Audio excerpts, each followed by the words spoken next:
Hi everyone, thanks for joining me for this video. I'm with a very special guest today here, Ian Crook, the independent running for the seat of Mulgrave in the lower house. Ian, how are you feeling? Tired, but apart from that, it's all been very positive. Yep. Brilliant. And today it's pretty much the last day of pre-polling and it's pretty much wrapping up, right, in the next hour or so? The pre-poll is now closed. It's closed. So that's finished. But I heard there's still people lining up. There's a big line there. Anybody that was in the line before 6 o'clock, they're going to process them, put them through. We've already spoken to all those people, and those that are supportive have got our how to vote cards, etc. So that's that.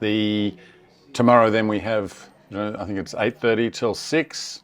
Then it's all done and dusted, and we find out what happens. Now, Ian, you're not your average politician. You're not actually a politician at all. No, I'm not a politician. Yes. So you've run a really grassroots campaign, and I think it's been very evident to a lot of us who are watching from afar what you've been doing and really kind of representing voices which haven't really been heard in the community, right?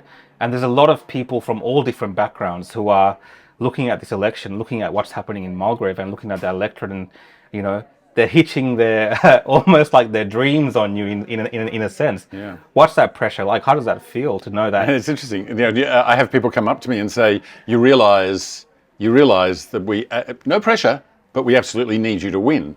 And it's like, I will go to Saturday night right through till 6 o'clock with no stone unturned. I will talk to anyone and everyone to ensure that that we have every opportunity to get every vote that we can. After that, I can do no more. Come Saturday night, we're having a party here, whatever happens, because we've tried and we've done our very best. After that, we can do no more. So the people of Mulgrave are the people that are going to make this choice, and there's a huge number of them supporting us. Right down to Labor volunteers who've come up to me and said, "We're going to vote for you because you're a good guy and you understand what Labor values should be," which is really amazing, because the government we have in at the moment, that's not Labor values. Yeah. That's all about power, money, themselves. Yeah, and just on that, like I've spent a couple of days at the pre-poll here and there in Mulgrave, and I've seen lots of different people from different parties kind of working together almost. There's a really wonderful spirit of democracy at that booth, right? It's something really special, and we don't often see that, and we have seen this coalescing in Mulgrave. And I think it really speaks volumes for, what's happening in our state and what you represent. Yeah, well, I think, and the thing that we talk about, and the reason I get on with everyone on the stand, and the reason I even get on with people who you would think be so-called enemies, is that politics has become really polarised. And, I hate you, you hate me, blah, blah. And everyone I speak to, I say, you know what? You may not agree with everything I say, Rakshan, but I will respect you, I'll talk calmly to you about it, and we can discuss it and debate it.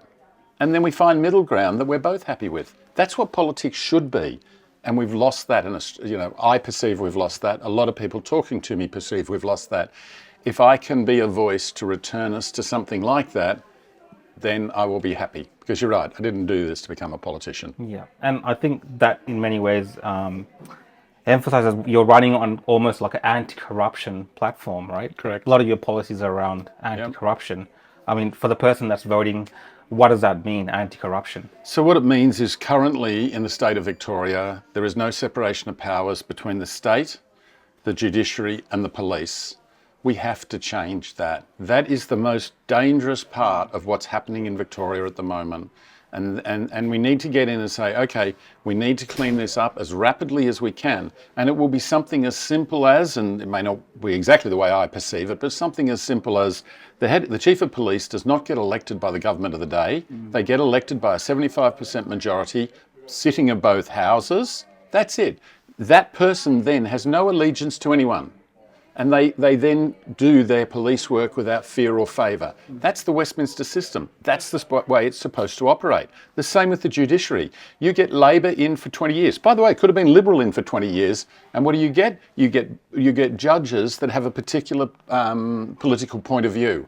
And no matter what anyone says, there is always an inbuilt bias if you believe something, from a grassroots level. So I say, something like that for judges as well means there is no bias. The person that gets selected is selected by such a wide group of people that they can't be corrupted as easily.